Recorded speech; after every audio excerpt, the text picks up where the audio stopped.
नमस्ते। चलिए आज बात करते हैं प्लांट बेस्ड प्रोटीन की। इसकी पूरी दुनिया को समझते हैं।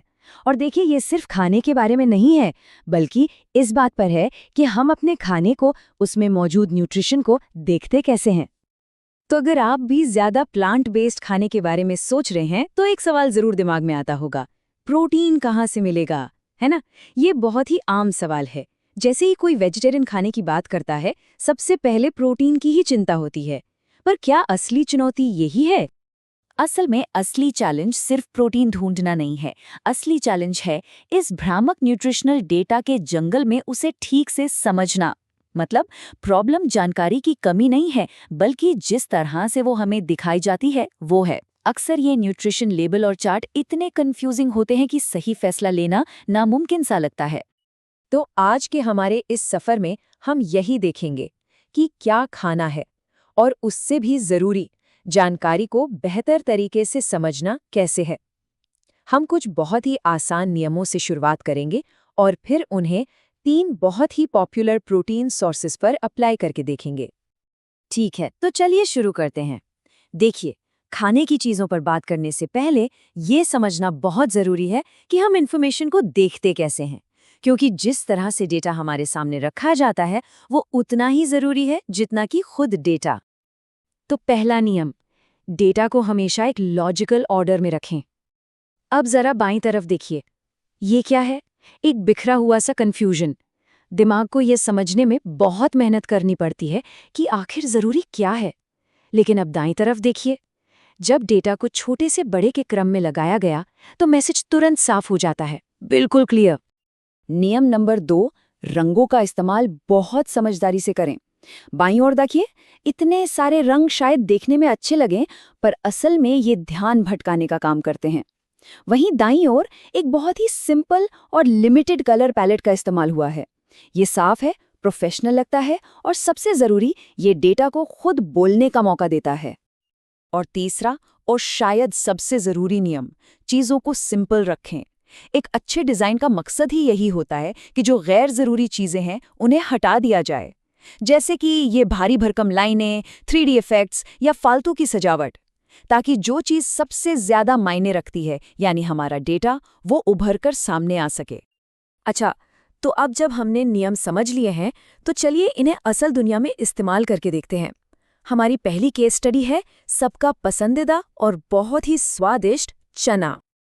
ये देखिए, ये एक परफेक्ट उदाहरण है कि डेटा को कैसे नहीं दिखाना चाहिए।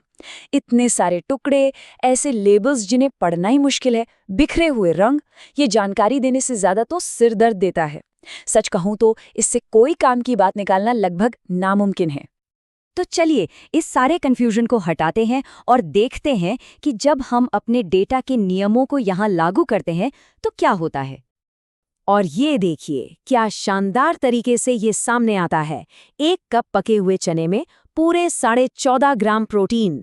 साफ, सिंपल और असरदार, कोई फालतू की चीज नहीं, सिर्फ एक जरूरी फैक्ट।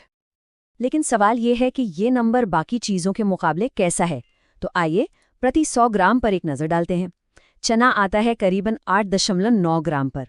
और जैसे जैसे हम आगे बढ़ेंगे, हम इस चार्ट को भरते जाएंगे, जिससे एक पूरी और साफ तस्वीर हमारे सामने आएगी। और बात सिर्फ प्रोटीन की नहीं है, चना फोलेट जैसे माइक्रोन्यूट्रिएंट्स का भी एक पावर हाउस है, जो हमारे ब्रेन फंक्शन के लिए बहुत जरूरी है। सोचिए, सिर्फ 1 कप से हमारी रोज की जरूरत का 43% पूरा हो जाता है। और फायदे यहीं खत्म नहीं होते। चना वजन को मैनेज करने, ब्लड शुगर को कंट्रोल करने और दिल की सेहत के लिए भी बहुत अच्छा है। और देखिए, जब फायदे इस तरह साफ साफ लिखे हों तो उन्हें समझना और याद रखना कितना आसान हो जाता है। चलिए अब चलते हैं अपनी दूसरी केस स्टडी पर, राजमा, जो अपनी एक खासियत के लिए जाना जाता है, और वो है लगातार एनर्जी देना। अब इसे समझने के लिए हमें ग्लाइसेमिक इंडेक्स यानी जीआई को समझना होगा। ये बस एक रेटिंग है कि कोई खाना हमारे ब्लड शुगर को कितनी तेजी से बढ़ाता है। मतलब जीआई जितना कम, उतनी ही स्टेबल एनर्जी मिलेगी, बिना किसी अचानक उतार चढ़ाव के। और आपको पता है राजमा का जीआई स्कोर कितना है? सिर्फ 19। ये वाकई बहुत ही कम है, जो इसे डायबिटीज वालों के लिए या फिर किसी के भी लिए जो दिन भर एक जैसा एनर्जी लेवल चाहता है, एक बेहतरीन ऑप्शन बनाता है। तो फिर प्रोटीन का क्या? चलिए अपने उसी कंपैरिजन चार्ट पर वापस चलते हैं। राजमा 100 ग्राम के करीबन 8.7 ग्राम प्रोटीन देता है, यानी चने के लगभग बराबर। तो अब हमारी तस्वीर थोड़ी और साफ हो रही है ना? अपने कम जीआई के अलावा भी राजमा में बहुत कुछ है। ये फाइबर और एंटीऑक्सीडेंट से भी भरपूर होता है। सच में ये एक न्यूट्रिशनल पावर हाउस है जो हमें कई तरह के फायदे पहुंचाता है।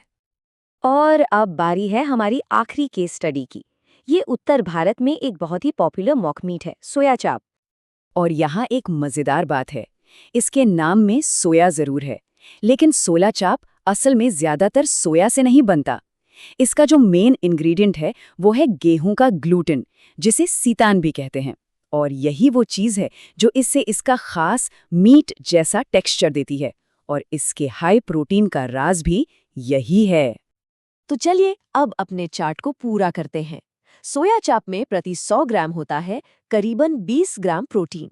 ये चना और राजमा से 2 गुने से भी ज्यादा है।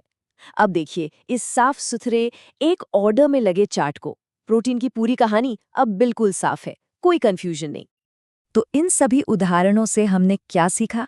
देखिए, बात सिर्फ चना, राजमा या सोया चाप की नहीं है। आखिर में पूरी बात सिर्फ प्रोटीन की नहीं है, बात है क्लैरिटी की, यानी स्पष्टता की। जब जानकारी को अच्छे और असरदार तरीके से दिखाया जाता है तो ये हमें बेहतर फैसले लेने की ताकत देता है। और तब वो उलझे हुए न्यूट्रिशन लेबल काम के ज्ञान में बदल जाते हैं। असली ताकत सिर्फ ये जानने में नहीं है कि क्या हेल्दी है, बल्कि ये साफ साफ देखने में है कि क्यों हेल्दी है। तो अब सवाल ये उठता है, जब चीजें इतनी साफ दिखने लगी हैं तो हम अपने अगले मील में कौन से बेहतर विकल्प चुन सकते हैं?